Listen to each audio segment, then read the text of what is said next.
Understanding technical analysis can mean the difference between buying here and buying here. And that's why I've decided to create the best darn beginner's guide to technical analysis on the internet. Starting with some very important terminology. Price action, the movement of an asset or security's price over time plotted on a chart. All-time high, ATH, the highest an asset has ever been in price. Support, a point in the market where the price is less likely to drop below due to previous demand or price action. Resistance, a point in the market where the price is less likely to break above due to previous demand or price action. Trend line, a line indicating the general price direction of a chart.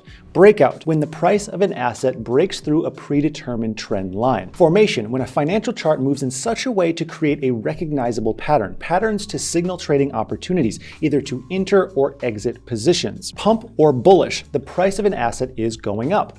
Dump or bearish, the price of an asset is going down. Long position, a regular buy in the market, a trade that is predicting the asset will go up in value. Short position, the opposite of a long position, entering a trade position betting the asset will go down in value. Don't worry, if you're feeling lost already, we will break everything down even more. A market order, an order to buy an asset or security immediately at the current market rate. Limit order, an order to buy an asset or security at a specified price or better. If you set a limit order to buy an asset at $5, your trade will not be initiated unless the price hits $5 or less. These terms will help you with the learning process for the remainder of this video. Now let's go ahead and get you set up. The first thing you need to do is select your trading platform. It's important to take your time on this because there's a lot of scam exchanges and exchanges that simply charge way too much in fees. For trading cryptos, I'm personally a fan of KuCoin. If you're looking to trade stocks, I'm a big fan of Webull as they have a really easy to use interface and some free stocks for signing up. I will have all the options linked in the description of this video. After you've created your account, you'll need to understand what you're getting yourself into before entering any trades and risking your life savings. Please don't risk your life savings. I don't understand. Why would you buy a policy? It's just the cost of a cup of coffee an hour. I've seen people make millions trading, but I've also seen people lose everything. So trade responsibly because no one can predict the future. Technical analysis is just an additional tool in your tool belt that you can use to become a more well-rounded investor. It is by no means a fortune teller, and none of this video should be interpreted as financial advice. So what are we doing when we talk about our own technical analysis?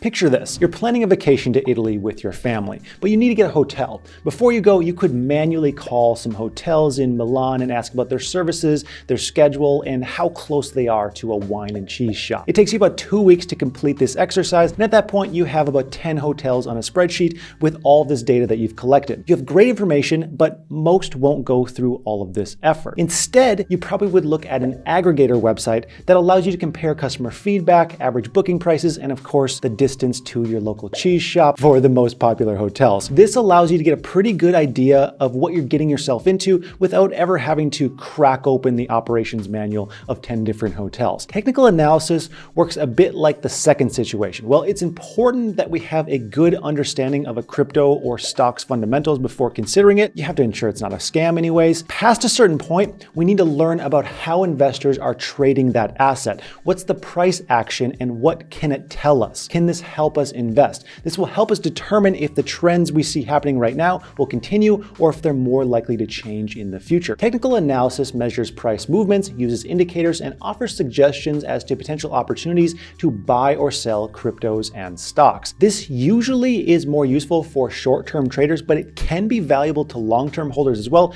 who want to ensure that they find the best possible entry prices for the assets that they're looking to invest in. Now, to keep things simple, this is a beginner's guide. Now, I've selected a few of the most accessible ways that you can start doing your own technical analysis and learn to create a more proactive strategy for crypto and stock trading. And before we dive deep, I also need to let you know about my Patreon linked in the description. There you'll find a massive private investor community, daily crypto trade signals, free coaching, and alerts whenever I buy or sell assets, all for as little as $10 a month. And there's a reason that we have nearly 10,000 satisfied members. The first indicator that I want to talk about is the candlestick graph. It's one of the most most popular ways of looking at how prices change, this tells us a lot more about the supply and demand for an asset than a simple line graph ever could. Candles can be set to show price changes per minute, per hour, or per day, and this is beneficial depending on how frequently you trade. So let's look at the colors first. A red candle tells us for that day the asset closed at a loss, and you guessed it, a green candle tells us that the price went up. What's more important to look at here is the opening and closing prices. If the candle is red, then the closing price is the bottom end of the candle, with the opening price at the top. The opposite is true for green candles. The bottom is the opening price and the top is the closing price. But that's not all. Many new traders will forget to look at the wicks, and this is important. Don't forget the wick. That sounds dirty for some reason. That's what she said. The wicks tell us what the highest and lowest prices were for the day or whatever time interval your candles are set to. Very often, the wick extends past what a candle's opening and closing prices are. So as a rule of thumb, we say the larger the wicks, the more volatile the market. But we can dig deeper still because short and long wicks have different meanings between red and green candles. First, the red candles. A long wick at the bottom of a red candle can tell us that within the day or whatever time period you're looking at, prices fell to what many investors consider to be the cheapest price. And so they bought back in at that price, driving the price back up. Some investors see this as an indication that the price will begin to move up in the next day or the next trading period. But remember that a long wick means high volatility, and that trend could easily reverse. Now, if you see a short wick at the bottom of a red candle, proceed with caution. This tends to mean that traders will continue to sell the asset, but again, this is not always certain. Now, for green candles, a green candle means that during the set time period, the asset's price went up. A long wick at the top of a green candle tells us that at some point within the day, the price significantly exceeded the closing price, meaning that traders might have considered that to be the top and then decided to take profits at that top price. That is, sell their crypto or stock. Long wicks show us that the market is volatile and could indicate that the price may fall from there. A short wick at the top of a green candle, on the other hand, is common when the price is at all-time highs. Now, some say this is a good time to sell if you're looking for an exit in that position. If you are looking for an opportunity to buy and you only had the candlestick chart to look at, a good time to do so, according to technical analysis, would be on a red candlestick with a long wick at the bottom and a short one at the top. Now let's pump the brakes here for a second, because you'll notice on this chart for ADA price movements, there are some red candles that fit the description of a buying opportunity, only for the price to fall well past that just a few days later. And spoiler alert, the tools that we're going to discuss today can't account for which way investor sentiment is going to go in the response to headlines and other global events. There isn't a candlestick that can predict a global pandemic or election results, unfortunately. And if you find a fortune-telling candlestick, keep it to yourself, but DM it to me, but keep it to yourself. Now, investing, especially in crypto, can be very volatile. And one way of making an informed decision despite that volatility is by using trend lines. This is the practice of finding the overarching movement in price, the trend. Many exchanges will have charts that automatically show you trend lines generated by AI, but if you want to DIY a trend line, you basically just draw a trend line yourself by choosing a period of time that you want to measure, starting at the bottom of the candlestick for that day, week, or hour, and then drawing a line connecting it to the bottom of other candlesticks. Once you have enough points, you can project your trend line into the future to help you determine if the price will move upwards or downwards if that trend continues. Trend lines can help us take a step back and look at how much an asset's price rises or falls over a defined period. If we look at that same price chart for Cardano ADA, except zoomed out, where each candle represents 1 week, we can see the trend now tells a completely different story. If we were looking at the performance of Cardano just in the last few days, our trend line would be clearly pointing downwards. However, looking at the last few months, the bottoms of most of the severe candles have been showing a general uptrend. This indicates that ADA could be a good long hold crypto. However, with this, you may have to sit through some heart-wrenching price swings on your way up. And again, none of this is science. Because of this, it's good to compare multiple trend lines. Looking at long-term trend lines covering about 6 months to a year, and then compare that with short-term trend lines.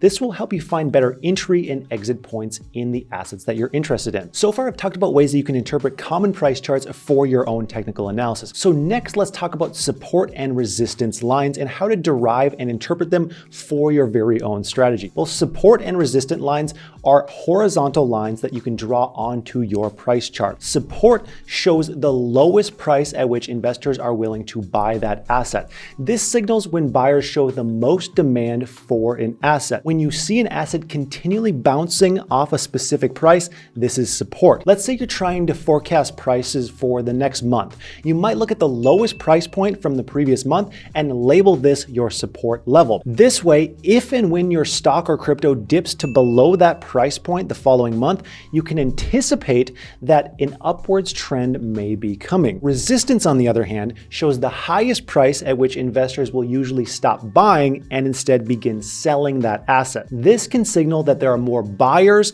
than sellers in the market at that specific price, meaning that the asset will have a harder time passing through this price point. In your analysis, you might see that support and resistance lines don't really change from period to period. This happens when the majority of buyers and sellers tend to group around the prevailing support and resistance lines. And this could lead to what we call trading sideways, where the price doesn't change a whole lot over a period of time. Now, what you want to look out for are price movements that break away from support and resistance lines. Take, for example, our ADA chart from last month. Notice how from September 15th to October 18th, there was a steady decline in the resistance line, meaning that investors were finding lower and lower prices too expensive to buy. We saw the resistance line drop from $2.6 down to $2.3 and then continue to dip around $2.1. So at least for this short period that we're measuring, the price at which there was an oversupply of ADA kept getting lower and lower. This might lead an analyst to believe that there would be a steep correction coming in this asset. Next, we need to talk about formations. Formations are patterns in the price movement of an asset on its chart. Formations are amazing because this is what allow us to identify the most likely direction an asset is headed to, as well as the most likely price it will stop at after breaking through that formation. In the same image, you will see a yellow circle and a green circle. The yellow circle is the moment this asset broke out of the formation. Most traders, you gotta listen here, most traders will make the mistake of entering a long or buy position at the moment of breakout. This is a huge but very common mistake new traders make. They assume that since it broke out of the formation, this verifies the formation that they drew, that verifies that it's accurate, and verifies that the asset will go directly to their price target. But it's an extremely important practice to be patient here and wait for the confirmation bounce. An example of this is the green circle. The price bounces off of our previous resistance line, confirming that this resistance no longer has the same effect. The confirmation bounce should be the best moment to enter in your trade. If it bounces to the upside, you would enter a long position. If it breaks through to the downside, you would enter a short position. Breaking through a pattern just like the trend lines we just discussed is called a continuation pattern. So let's briefly cover a few popular patterns that you may see referenced. The pattern that we just looked at could be referred to as a wedge pattern. If trend lines had connected in that pattern, it would be called a pennant pattern. Flag patterns are two parallel trend lines that can head upwards, downwards, or sideways. A cup and handle pattern is when the price increase has paused. The bowl shape is then followed by what looks like a pennant chart pattern, and this may indicate a further breakout in price. A head and shoulders trend following an increase in price may indicate the price will decrease. A reverse head and shoulders trend following a decrease in price may indicate that the price will increase. Now, it's important to note that humans love finding patterns in literally anything, and there are a million chart patterns that can mean different things. But this doesn't mean you should expect the result to always come true. Again, this just helps paint a more clear picture, but does not absolutely tell us the future. Now that you know when to enter a trade, let's talk about when you should exit a trade, because this may be even more important than when you enter a trade. And this answer may vary because it depends on whether or not you are trading futures with leverage or trading spot without leverage. Leverage is simply borrowing money to use in a trade to help increase your potential return. Let's say you've entered a trade with $100. When trading with leverage, you may borrow funds against that $100. With 10x leverage, your $100 acts as if it's $1,000. So mathematically, when the asset you're trading goes up 1%, you will actually be 10% in profit. However, it's not all good and rosy because if the trade goes down 1%, you will be at a 10% loss. If you lose too much, you will be liquidated completely, meaning you lose all the funds that you entered into the trade, and you don't want to be in that position. So this, of course, is very high risk and not for beginners. Now, trading spot is just regular trading with your own money and no borrowing. Here you still have the risk of losing money, but liquidation is not a concern like it is with leverage. When trading with leverage, typically you want to close your trade the moment you hit your target or just before. This will prevent you from being hit with recurring leverage fees. When you're trading with spot, you don't have to worry so much about rushing out of the trade. So if a trade has surpassed your target, you can simply hold longer and set up a trailing stop loss. Now, a trailing stop loss is a stop loss tool you can use that will follow the price of an asset by a dollar amount of your choice and then close your trade at the maximum amount of profits possible completely on autopilot. Typically, you wouldn't set up a trailing stop loss until your price target is already hit and you just want to try and make a little bit more profit. Now, speaking of hit, if you appreciate my efforts in putting together this free course, just please consider hitting the subscribe button. It's totally free and you can always change your mind later. Now, spotting trends isn't enough on its own. You also need to evaluate the strength of a trend because not all trends are created equally. So one indicator that we can look at is trading volume. This is the total dollar amount traded of an asset. Now, it's pretty simple to do this, so it should be a regular part of your technical analysis. The higher the trading volume, the stronger the trend. And this makes sense if you think about it, because a trend with 10 million in volume behind it means much more than a trend with 1 million in volume behind it. So it's always good to take a look at the 24-hour trading volume on days where the price moved downwards, and then compare this to the trading volume on days where the price moves upwards. If you see higher volumes on positive days, this can tell us that there's a long-term potential for the asset to continue trending upwards. This also helps us evaluate how the market will react to a sharp drop in price. If the trading volume during one dip is larger than another more severe dip later on, we might determine that the drop in price does not signify a stronger downwards trend. Something else to take into consideration is market cap, which you get by multiplying the current price of your crypto or stock with the total supply of the crypto or stock.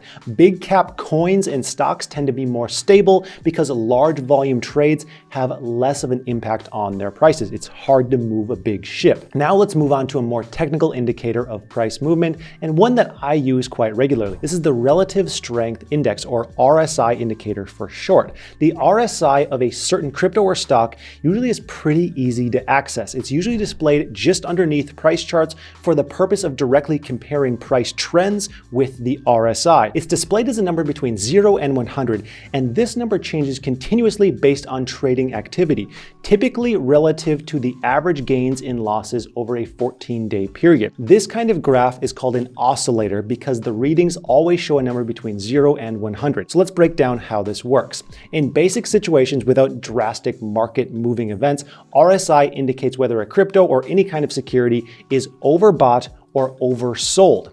A reading above 70 would tell us that it's overbought and can signal that a price correction may happen. A prolonged RSI above 70 can be interpreted as some kind of bubble and that the coming correction could create dramatic losses to the people who are invested in that asset. Now, readings under 30 indicate that the security is oversold. In other words, the asset may be undervalued, meaning it could be a good opportunity.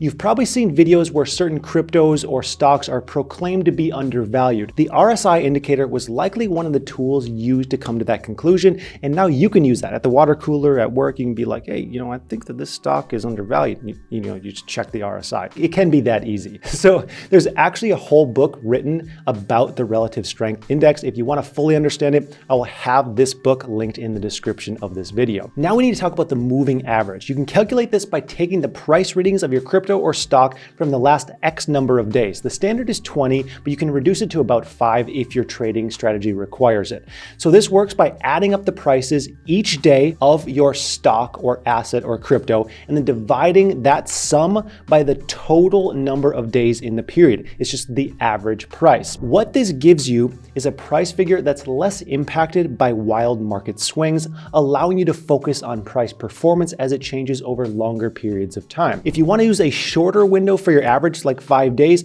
just know that your moving average could be far far more affected by temporary price swings than longer averages are affected. So just make sure your investing strategy takes this into account. I like using moving averages to forecast price changes in a similar way to how the RSI indicator triggers buy and sell alerts. When the price of an asset falls below your moving average, some investors take this to mean a downward trend is imminent. And you can interpret crypto or stock prices above your moving average to mean an upwards trend is more likely to happen. Now, understanding when to take profits can sometimes be tricky, but there's a solid rule you can remember, and I think everyone should follow this.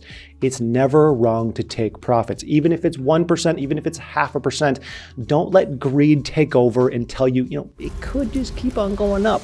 Trust your plan, not your emotions. Please, you will make more money in the long run. So far, we have gone over trend lines. Now let's cover how we can use these formations to find a price target so then we know when to safely exit a trade. In this example, I will show you a double bottom formation or a W formation. We'll call it a booty formation. I don't know. In this formation, you wait until we break the resistance called the neckline. We then wait for the confirmation bounce. This is revealed to us after the breakout. The price action uses the neckline as support. We measure the target by measuring the bottom of the W formation to the neckline, then dragging the measurement to the top of the neckline. We can also use indicators to tell us if we're unlikely to hit the exact target. Indicators I like to use are EMAs, which stands for exponential moving average. My settings are at 21, 90, 200, and 600. This indicator will tell you when the price is likely to hit short-term support or resistance levels. And there you have it, some of the useful tools that you can use to get started in your own technical analysis of your favorite stocks and cryptos. I would recommend setting a reminder on your calendar to rewatch this video in about a month from now, just to ensure that everything locks in. And again, if you'd like even more content, buy alerts, daily crypto trade signals, and weekly coaching, make sure to check out my Patreon linked in the description below. You will not regret it. Also from here, I highly recommend you watch my free Crypto for Beginners or free Stocks for Beginners courses. I will have these clickable on screen here. And with that, I want to thank you so much for watching, and I hope you have a profitable day.